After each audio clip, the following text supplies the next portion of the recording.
Welcome to Wing It. We are looking at deck upgrading today in Arkham Horror the card game. This is Zoey and Daisy on hard in the Circle and Done going into the Clutches of Chaos. They earned 4 XP in a rather disastrous last scenario that just went really poorly. Which I have to say, given the number of scenarios that I have had good luck in on this channel with my videos, I guess there needs to be a really rough one that just goes terribly so that people know that I'm not like putting my thumb on the scale or whatever. But anyway, that was not a stellar ending.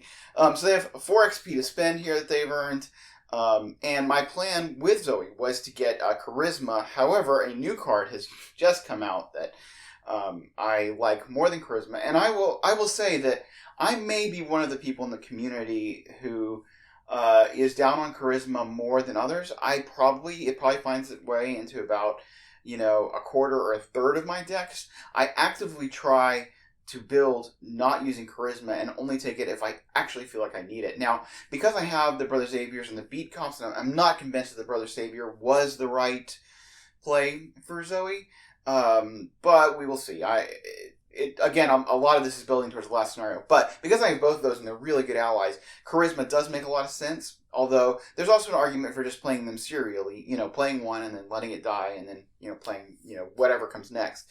But better than Charisma, I think, and again, a lot of this is hinging on my looking at the last scenario, is going to be this new card that just came out called Safeguard, and I'm going to spend all her XP on 2 of these. This is really cool as an asset, and when another investigator at your location moves, you can just move with them.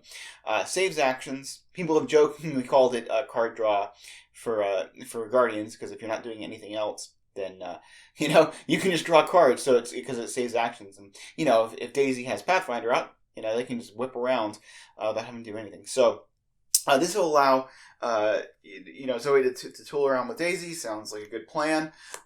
So we've got the other thing about taking this over Charisma is that there's really Taunt is almost a dead card at this point, just because of how the enemies kind of interact, and plus, if Zoey's running around with Safeguard saving actions, it's less of a need to have something like Taunt. But we're not having like the aloof, enemies problem anymore.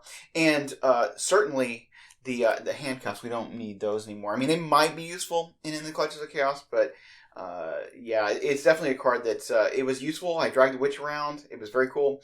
But we can be done with that now. So we're going to slot in these 2 safeguards, and I think we're getting ourselves set up really well for before the Black Throne, which, for better or worse, is just I've had such bad experience with that one on hard that I'm really focusing so much energy into how I'm going to do that, which invariably means I'm going to just overthink it and just wreck myself. But we'll see how that goes. Anyway, feeling good about this, taking our 2 safeguards, and I don't know, I've played it once before with Zoey and Daisy. I'm running a hard campaign through the Dream Eaters, and I took it, and it was just wonderful. So, hoping that I get to show that off in the Clutches of Chaos. So, let's go take a look at Daisy. All right, now Daisy actually had 1 XP banked, so she has 5 XP to spend, but I'm going to end up banking it again, because the issue that I've been having, drawing these Astounding Revelations has really, because I've only got 2 now, and I don't have the old Book of Lore, it's just they're not as consistent as I need them to be.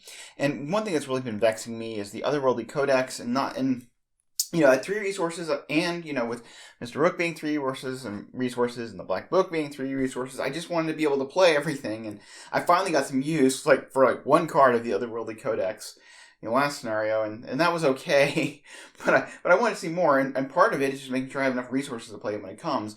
And Astounding Revelation is great efficiency when you can get it with Mr. Rook, but it's not great efficiency if I draw it and then it just becomes a useless card. So I'm going to replace it with 2 upgraded emergency caches. Lets you get the 3 resources and draw 1 card, which I think is just going to be slightly more reliable and about as action efficient. It doesn't exactly thin my deck or have the same action compression as Astounding Revelation, but it's a good card, it replaces itself, gives you 3 resources, and hopefully that will give me the economy to really get all the assets into play. For this deck has gotten a little bit more expensive, and so I just want to make sure that I can get things out. Of course, I can always play for things with the Black Book if I'm willing to take the horror. So we'll see how that goes. So let's go check out In the Clutches of Chaos.